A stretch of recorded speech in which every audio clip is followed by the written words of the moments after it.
Hello everyone, my name is Shepard Duff, and I'm a technical artist here at Motorized Precision. This video is going to be an overview of our Maya tutorial series. This series will teach you all that you need to know about using our Maya plugin with MP Studio. First, we're going to talk about what Maya is, and then we're going to talk about what you can expect from the coming videos. So our first question is, what is Maya? Maya is a 3D animation suite used for modeling, animating, and rendering virtual objects in 3D. Some noteworthy examples of its use include movies, such as The Matrix, Pacific Rim, and Frozen, TV shows, including Game of Thrones and The Walking Dead, and video games like Halo and Call of Duty. So why would we want to use Maya to animate robots? Well, we could use Maya for large-scale productions with a lot of CG elements that need to be planned for. We could use Maya for projects with a lot of separate teams that might not have a lot of time to work together directly. This allows us to previs CG models of the set or characters, deciding exactly how we're going to shoot beforehand. We could also use Maya for projects where we need a meticulous level of control over our scene. We have more tools and a greater level of control over exactly how the robot moves, at the cost of it taking significantly longer to adjust a move. Sometimes Maya can be a bit overkill. It's better to use MP Studio for projects with simpler moves, with only a few keyframes, like when we're shooting at high speed. Also for projects with a quicker turnaround or less time to plan, simplicity is going to be a higher priority. And of course, for projects where we want to tweak a lot on set, maybe you haven't seen the set or talent, or you have a producer or director that likes to feel a shoot out when they get there. So now you know when to use Maya. Over the next 5 videos, we're going to show you how. Part 1 covers the basics of Maya. You're going to learn how to navigate the interface, import objects, and move them around. Part 2 will cover the installation of our Maya plugin. Part 3 will cover how to properly set up and calibrate our rig to match the real world. Part 4 will show you how to design a move using keyframes to animate our rig. And Part 5 will show you how to import and export those moves. If you've never used Maya before, I highly recommend watching the entire series. But if you're here for something specific, just click on the section you need. In this video, we're going to cover the basics of how to use Maya. Now this video is intended for absolute beginners, so if you're watching this and you find that you already know most of what I'm showing you, you can probably just skip ahead a little. By the end of this video, you should have a strong enough understanding of Maya that it won't slow you down as you learn how to use our plugin. I'm also going to put some learning resources on the description if you'd like to learn more. So first up, in the center of your screen is the viewport. The viewport is a 3D view of the objects in your scene. Let's import an object now so that we can look at it. I've included a link to some free models in the description, but you can use your own models if you like. Click on File, Import, and navigate to the file you'd like to import. You can see a list of all of the supported file types by clicking the Files of Type dropdown. Selecting a type from this list will filter your browser window to only display files of the specified type. Now let's select our file and click Import. You'll probably notice that the model is too big or small to get a good look at. We can frame all of the objects in our viewport by pressing A. Now let's rotate our view to get a good look at the other side of the table. Hold Alt or Option if you're on a Mac, and left-click and drag to use the Tumble tool. The Tumble tool lets you orbit around your scene and look at it from other angles. Still holding Alt or Option, we can right-click and drag to use the Dolly tool. The Dolly tool allows us to move the camera forward and backward to zoom in and out of our scene. You can also just scroll up or down to use this feature. Finally, we can hold Alt or Option and middle-click and drag to use the Track tool. The Track tool moves the camera up and down and side to side. If you don't have a middle mouse button, you can find this tool and many others under View, Camera Tools. This brings us to our next topic, menus. You can tear a menu off for easy access by clicking the double dotted line at the top of a menu. Additionally, you can click the square next to certain menu items for options related to that feature. Since I don't have a middle mouse button, I want the Dolly tool to zoom in and out on my cursor so that I don't have to pan around as much with the Track tool. So I'll click the square next to the Dolly tool and uncheck the Towards Center option. Now I can close the window and see how my changes affect the Dolly tool.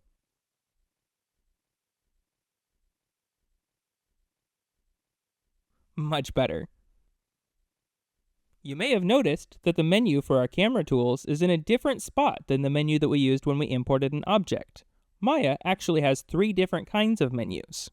The menu at the top of the screen is called the main menu, and it offers access to most of Maya's features. It's always there, but sometimes it changes depending on how you're working. You can access all of the main menu items at any time by holding the space bar. This feature is called the hotbox. The second type of menu is the panel menu. Maya's interface is divided up into sections called panels. Some panels have their own menus, like the one on the viewport. These menus have options specific to that panel that would be irrelevant in any other context. The third kind of menu is the marking menu. You can access it by right-clicking in the viewport. The marking menu has options related to the objects that you have selected.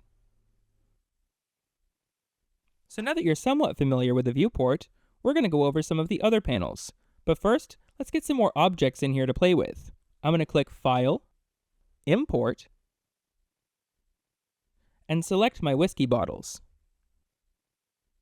Now before we move on, I just want to show you the wireframe view. The wireframe view can be useful when your scene starts to get crowded. Sometimes objects can get lost inside of other objects, but with wireframe turned on, you have a sort of X-ray view of your scene, and you can find them much more easily. Our next panel is the toolbox, a panel with some of the most commonly used tools. The Select tool is the first tool in our toolbox. You can use the Select tool to select objects simply by clicking on them in the viewport. You can also hold Shift and click to select multiple objects, or Control and click to remove objects from our selection. Now you remember that you can frame all objects in the viewport by pressing A. We can also press F to frame only the selected objects in the viewport. Another tool in the toolbox is the Move tool, which lets you move an object along an axis by grabbing an arrow. You can also move it along two axes by grabbing one of the planes. If you grab the square in the middle, you can move it along your view plane. Then we have the Rotate tool, which lets us rotate our object by clicking and dragging one of these rings. Clicking on the outer ring will rotate along our view plane, and clicking between the rings will rotate trackball style.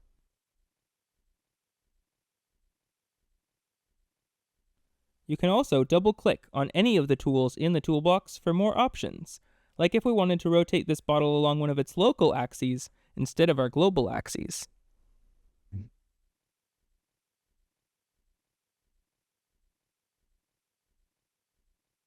Last, we have the Scale tool, which can be used to scale along individual or combined axes.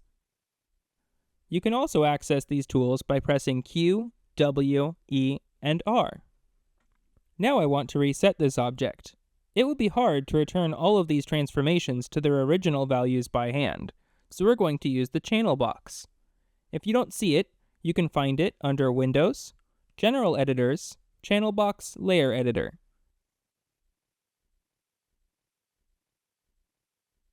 The channel box is a panel that allows us to quickly edit our object's attributes and set specific numeric values for our transformations. I can click and drag to select and edit multiple channels at once.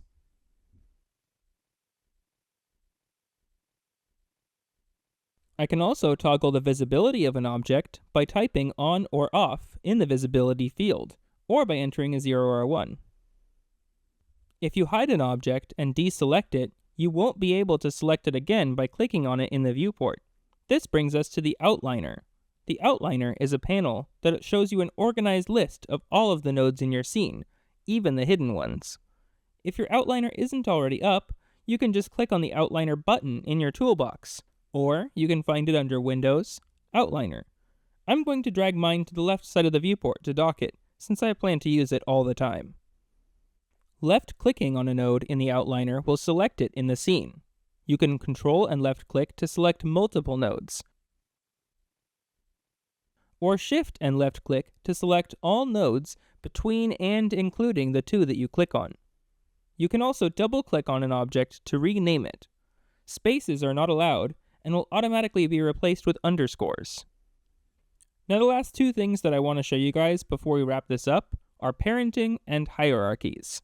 If we select this bottle and this table and press P on the keyboard, we parent the bottle to the table. So if we move this table and rotate it now, the bottle moves with it. You can parent nodes to the children of other nodes as well, so we could stack these bottles, for instance.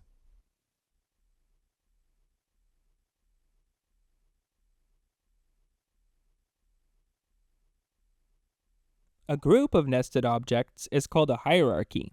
As you can see, hierarchies can get pretty complicated pretty fast, so it's nice to be able to see how they're all related in the outliner. By clicking the plus icon next to the root node, we can expand the hierarchy to view the next level of the children and so on. Or we can hold Shift and click to expand all of the levels beneath a node.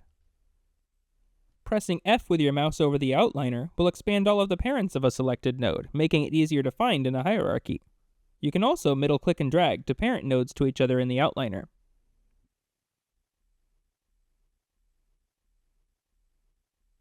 So let's recap. We've learned how to import an object into our scene.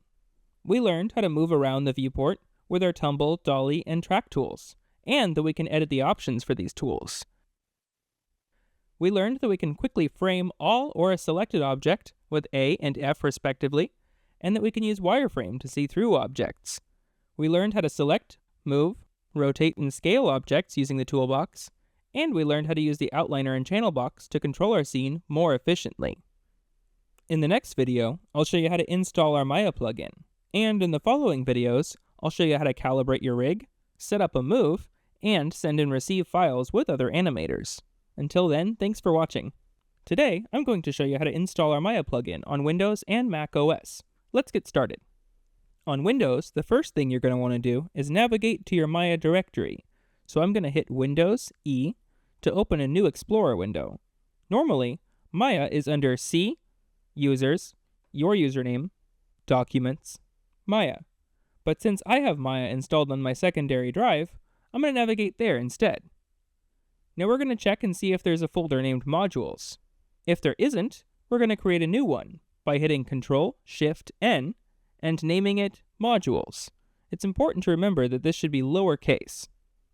Then we'll open another window by pressing Ctrl-N. We'll find and open our downloaded Maya plugin zip. Next, copy the contents of the Maya plugin folder into the Modules folder. You can bring the README if you want to have it for future reference, but it's not part of the plugin, so you can skip it if you'd like. Finally, we'll open Maya and see if the plugin installed correctly. If you don't see Motorized Precision menu, click on Windows, Settings and Preferences, Plugin Manager, and search the list for MP Kinematics and make sure the plugin is loaded. If MP Kinematics isn't showing up, close Maya and right-click on the Modules folder. Go to Properties and copy the file path. Then, go to Your Version Year and open your Maya env with Notepad. Paste the file path and save. Now reopen Maya and the plugin should be visible. The installation process on Mac is going to be pretty much the same. You're going to navigate to Users, Shared, Autodesk, Modules, Maya, Your Version Year. In the next video, I'll show you how to calibrate your rig, and in the following videos, set up a move, and send and receive files with other animators. Until then, thanks for watching. Today, I'm going to be showing you how to set up and calibrate your rig in Maya to match the configuration of your robot in the real world. Let's start by loading some rigs. To load a rig, look under Motorized Precision, Load Rig, and select a rig that you'd like to work with. You can import as many rigs as you'd like. If we look at our outliner, we'll see that 3 new robot groups have been added to our scene, and that they brought some quick select sets with them. These sets contain shortcuts to access our robot controls. When we work with more than one robot, we use namespaces to tell them apart. Every node in a robot group shares this namespace, making it easy to tell which robot it belongs to. Namespaces are assigned automatically, but you can edit your namespaces under Windows, General Editors, Namespace Editor. For this tutorial, I'm only going to work with one robot, so I will unload these 2 references by selecting them, then right-clicking and selecting Reference, Remove.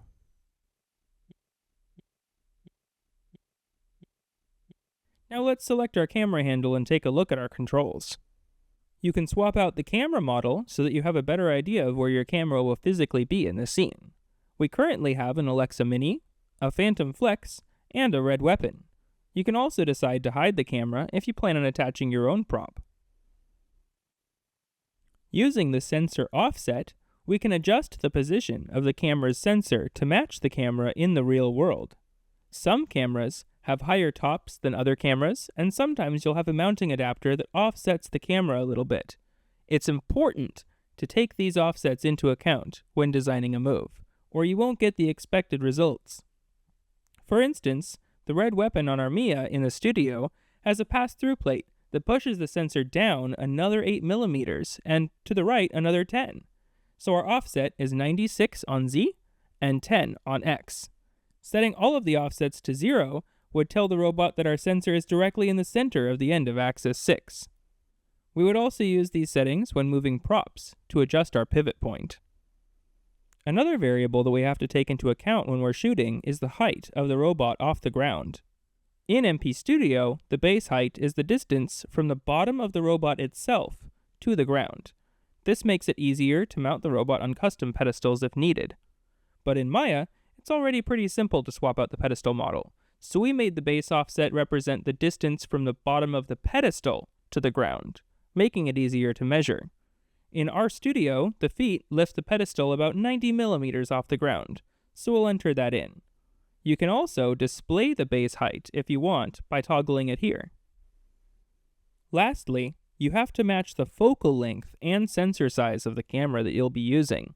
Since you can look through a virtual camera when you're designing moves in Maya, it's important to match the attributes of your real camera so that your shots frame up correctly. Also, it's important to remember that some cameras will crop the sensor to achieve lower resolutions, which will affect your field of view on your camera. I usually look up my camera specs on VFX CamDB. Here, I can see that if I'm shooting with a red weapon 6K at 6K full frame, the sensor is 1.208 inches by 0.622 inches. And we know that our lens is a 35mm lens, so I'll type that in as well. Now, all of our settings should match. I recommend checking your values every time you move your robot or your camera in case anything changes. In our next video, we'll go over the rest of these options, and we'll show you how to set up and design a move. Today, I'm going to show you how to design a move using our Maya plugin. If you're ready, let's get right to it. First, I'm going to import some models to play with. I've included some links to these models in the description. You can snap the models to the surface of the table by holding V and dragging an arrow until it snaps to the surface. Now I'm going to move these around a bit to make it more interesting when we're designing a move. Finally, I'll select all of my imported objects and press Ctrl-G to assign them to a new group. In the outliner, I'm going to rename this group Set.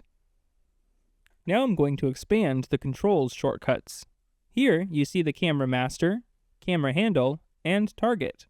These are the main controls that you will use to animate your robot. The camera handle will always point at the target if you have target tracking enabled. You can disable it by selecting the camera handle and turning target tracking off in the channel box. Let's leave it on for now though. The target offset allows us to tweak how our target is framed. Let's split our view and look through the Kira cam. Notice how tweaking the target offset affects how our target is framed on screen.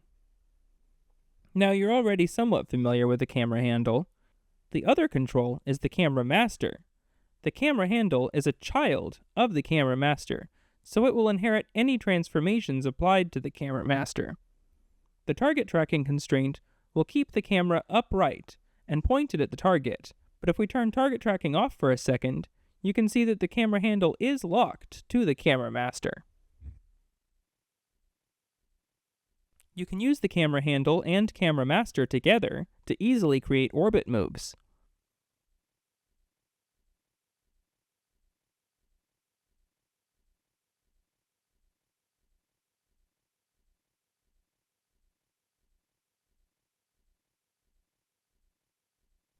Now, as I rotate the camera master, the handle will continue to look at the target while maintaining its relative offset from the master. I'm going to go ahead and set a keyframe on our master by pressing S on my keyboard. This will key all of the keyable channels on our selected objects. Keyframes are represented in the channel box by the red marks next to a channel's name.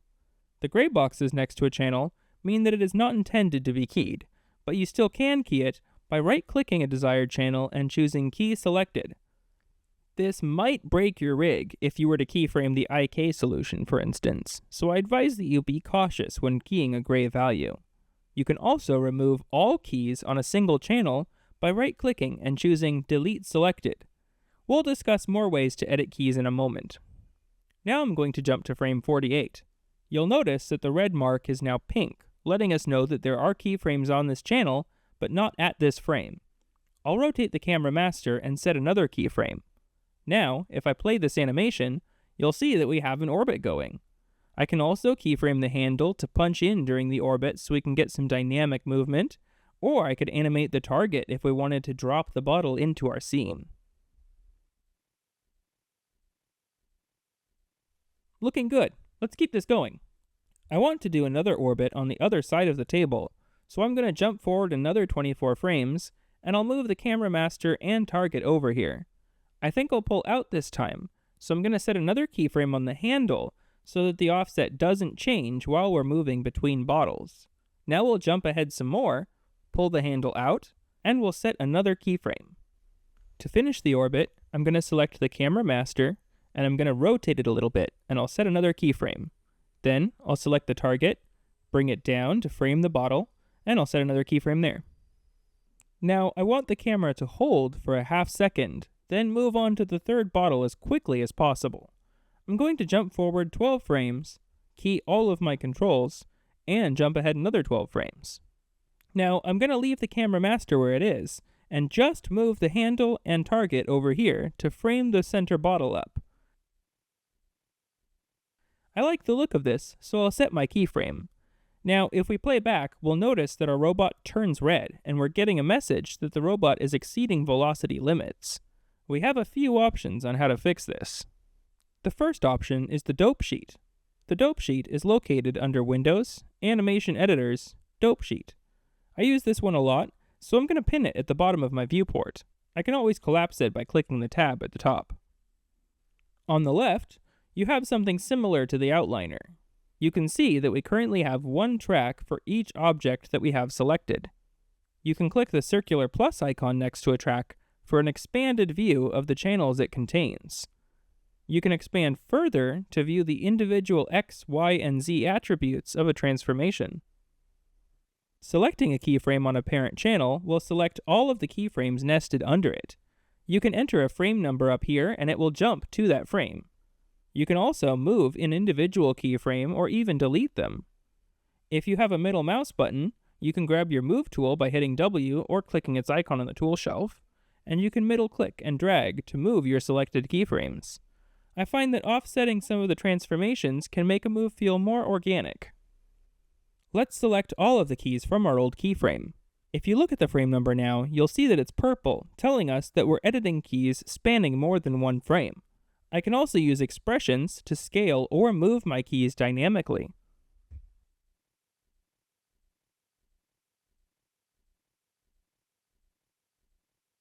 If I were to enter a single value, all of my keys would snap to that frame number.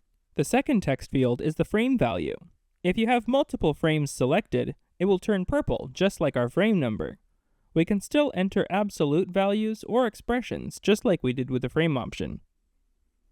Let's play with the duration of this last bit and see if we can get it to work on the robot.